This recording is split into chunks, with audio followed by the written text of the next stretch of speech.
नमस्कार, आपने देखना शुरू किया जन अदालत, जनता की बात, जनता के साथ। मैं बाबा शिवाजी। कल का जो घटना हुआ दिघौरा में और जो हम पार्टी के उम्मीदवार और बिहार प्रदेश के हम पार्टी के अध्यक्ष डॉक्टर अनिल कुमार पर जो हमला हुआ, उनके समर्थकों पर जो हमला हुआ, उसके बाद पूरे बिहार में राजनीतिक माहौल गरमाया हुआ है। उनके समर्थक ये जानना चाहते हैं, पूरे बिहार की कमज़ोर वर्ग की जनता ये जानना चाहती है कि जो वोटर हैं नीतीश कुमार के, अंतिम पात के लोग हैं, अति पिछड़ा हैं, नोनिया हैं, कहार हैं, चंदवंशी हैं, बेलदार हैं, ठाकुर हैं, बड़ी हैं, वैसे लोग को वोट देने दिया जाएगा या नहीं देने दिया जाएगा, ये सवाल किया गया था। और इसका उत्तर जनता जानना चाहती है। नीतीश कुमार, अब ये देखते हैं नीतीश कुमार और जो अब चूंकि अब गया के डीएम रिप्रेजेंट कर रहे हैं चुनाव आयोग को, अब चुनाव आयोग क्या व्यवस्था करता है, ये माननीय पूर्व मंत्री रहे हैं, पहले भी इन पर हमला हुआ है। अब ये देखना होगा कि इनको प्रोटेक्शन क्या किया जाएगा। अभी माननीय केंद्रीय मंत्री आए हुए हैं उनकी से, और ये उनसे बात कर रहे हैं। केंद्रीय मंत्री ने कहा है, उनसे हमारी बात हुई थी, उन्होंने कहा है कि हम मांग करेंगे कि 22 श्रेणी का सुरक्षा अनिल कुमार को दिया जाए। चूंकि जैसी संभावना जताई जा रही थी, उनके समर्थकों का कहना था कि उनकी हत्या की जा सकती थी। ऐसा माहौल बना दिया गया था कि लगभग 3 किलोमीटर दौड़कर उन्होंने जान बचाई। लगभग 7 से 8 गाड़ियों को क्षतिग्रस्त कर दिया गया था। और ऐसे में कुछ लोग बता रहे हैं कि इनके छोटे भाई जो मुन्ना बाबू हैं, उनका चेहरा अनिल कुमार से मिलता जुलता है, तो उनकी भी काफ़ी पिटाई की गई। और समझिए कि वो पूरा उनको ऊपर से नीचे तक चूर दिया गया है। उनके लगभग 7 से 8 गाड़ी क्षतिग्रस्त है।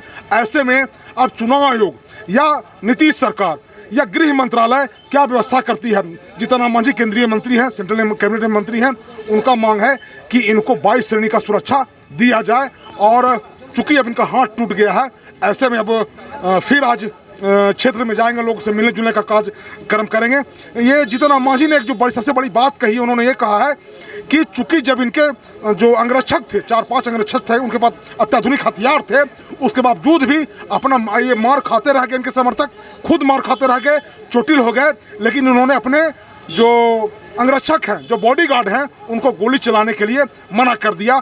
ये बहुत पेशेंस का काम है। पूरे देश के मीडिया में इसकी चर्चा है कि अनिल कुमार ने पेशेंस से काम लिया। और ये इसका मैसेज है कि जो छोटे तबके के लोग हैं, जो अंतिम पात के जो लोग हैं, वो उनकी सुरक्षा चुनाव आयोग कैसे करेगी, बूथ तक वो कैसे जा पाएंगे, वो वोट कैसे दे पाएंगे, ये करना होगा।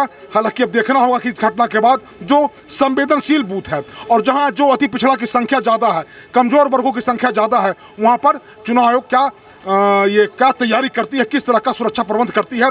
कुछ कंपनियां बिहार से आई हुई है और हम वहाँ इस गांव में नहीं जा पाए हैं। मेरा पूरा प्रयास रहा कि मैं उस गांव में जाऊं और समझने का, वहाँ जानने का मेरा पूरा प्रयास रहेगा। ऐसे जानकारी मिली है कि 9 लोगों की गिरफ्तारी की गई है। अब जो आज का जो माहौल है, उसके बाद जो चुनाव का क्या माहौल है, ये देखना होगा। चूँकि वर्तमान आज उनके समर्थकों में काफ़ी उबाल है, लेकिन उन्होंने अपने समर्थकों को संयम बरतने की सलाह दी है कि संयम से रहिए। और अब उनसे उनका जवाब वोट से चोट किया जाएगा। जीतन राम मांझी जो केंद्रीय मंत्री हैं, हम पार्टी के संरक्षक हैं, उन्होंने कहा है कि हमारे जो समर्थक हैं, हमारे जो वोटर हैं, वो उस चोट का जवाब वोट से करेंगे। मैं बाबा शिवाजी, जन अदालत न्यूज़ के लिए गया से। धन्यवाद।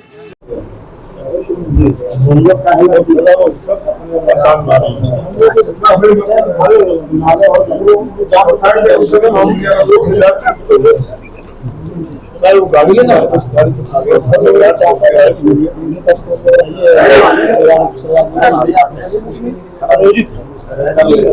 केवल कंस्टिट्यूंसी की मामला नहीं, हमको जो सुना बहुत जरूरी था कि इस तरह के मुद्दों पर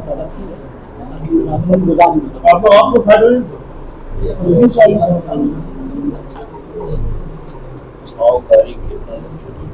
हमारे साथ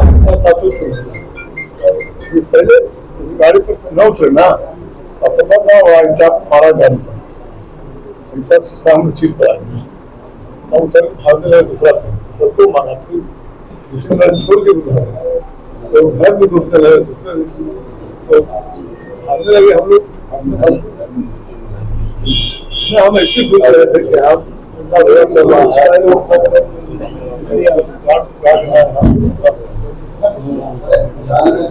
गोली चला कोशिश करना चले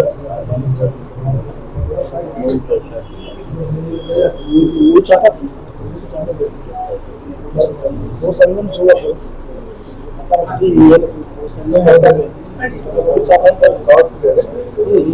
आगे से कहाँ से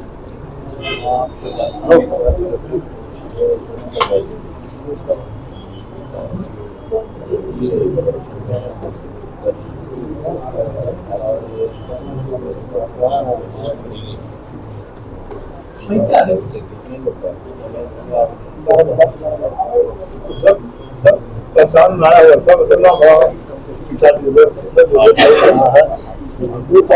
बना कच्चे डाल दिया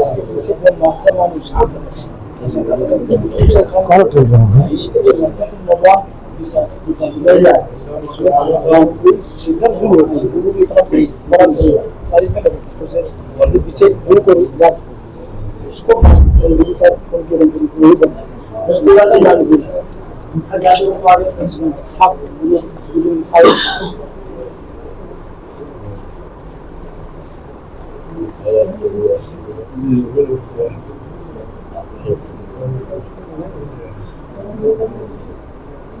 साथ था उससे